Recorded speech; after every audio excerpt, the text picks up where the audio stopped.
You see, this blood pressure topic is personal to me because I know a lot of people that have been affected by it.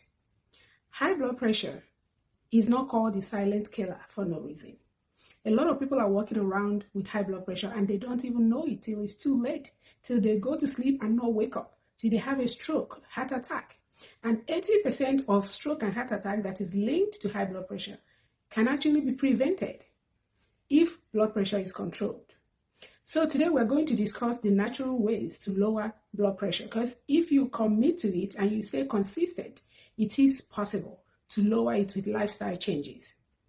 So what is high blood pressure? Basically, it's the flow of blood through the arteries, the pressure that is generated from that. When your heart contracts, it gives the upper number, which is 120. That is the average number that we're supposed to strive for.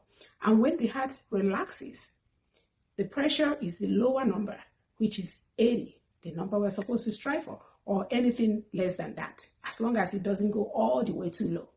Now, the first thing to do if you have high blood pressure is change your diet, because people underestimate the impact of diet on our body. The first thing to look at in everything, almost everything, is your diet. So now the most studied diet that is connected to high blood pressure is called the DASH diet. It mainly focuses on eating whole grain food, eating healthy fruits and vegetables, eating greens, and proteins, healthy proteins, your fish, your chicken, and most especially eating very minimal salt. Okay, because salt can make your blood pressure to go high. And now most people think that once they don't put salt in their food, they're doing okay. No, a lot of food you eat have salt in it and you don't even know it. When you go to the restaurant, you don't know how much salt is in the food. Most of the time is a lot.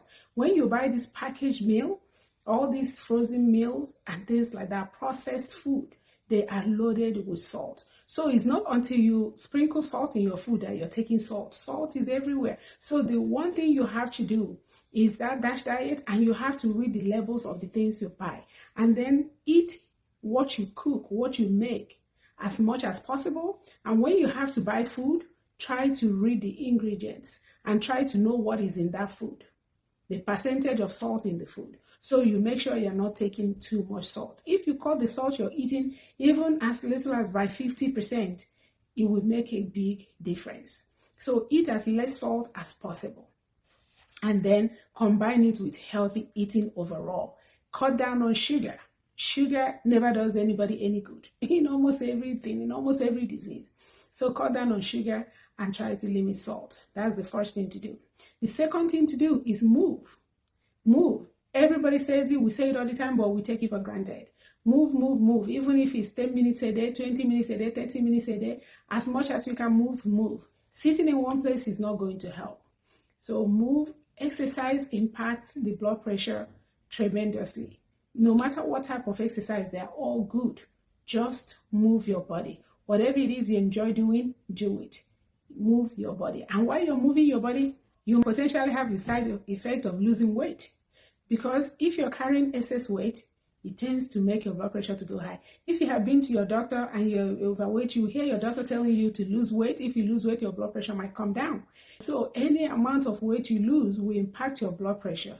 While you're eating healthy, you're exercising, you will lose weight, and all this will combine to lower your blood pressure. Another thing to do is if you smoke, quit smoking, because smoking can damage your blood vessels and make your blood pressure to go high. So if you do take alcohol, take it moderately, limit alcohol, or possibly stop drinking alcohol if you can, at least till you can stabilize your blood pressure.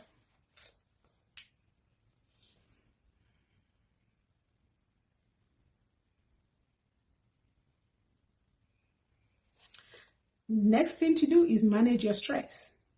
We still underestimate the impact of stress on our health.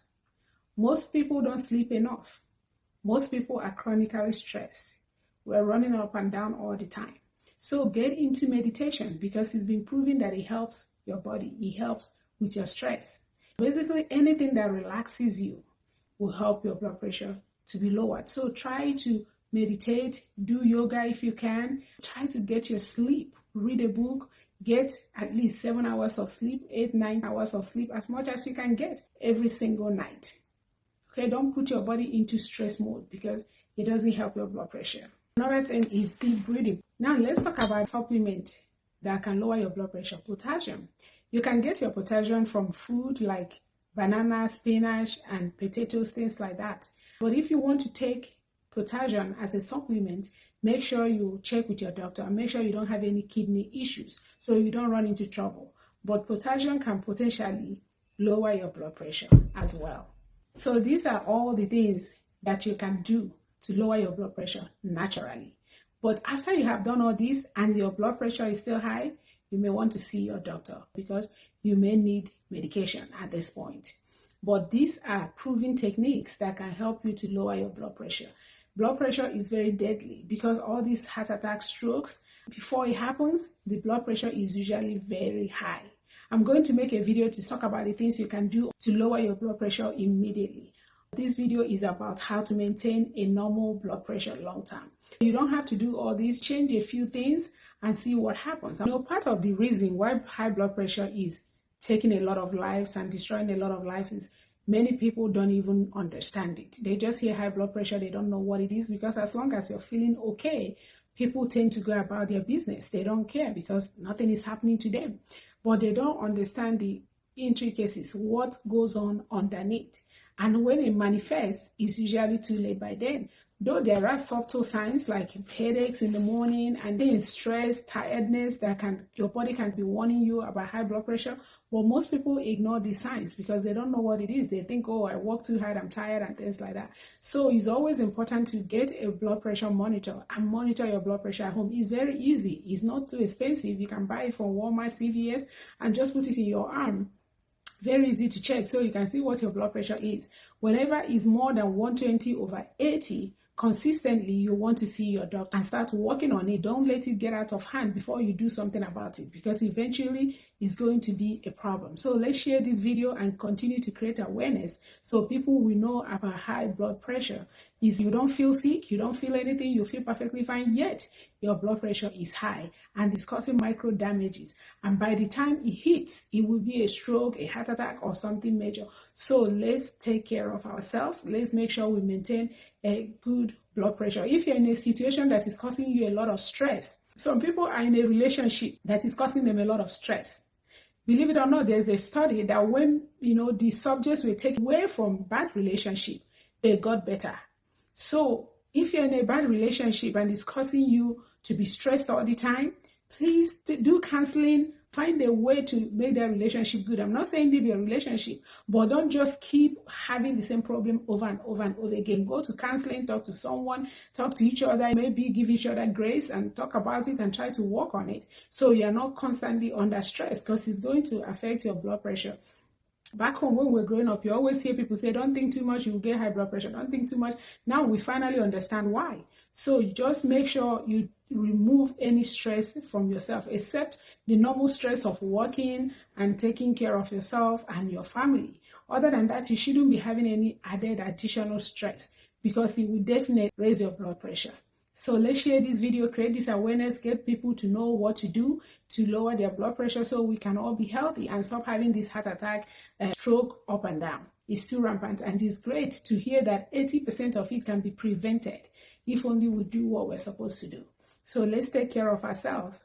If you learned something from this video, don't forget to share and subscribe and follow us for more tips. Thank you for watching. Until next time, may God bless you. Bye.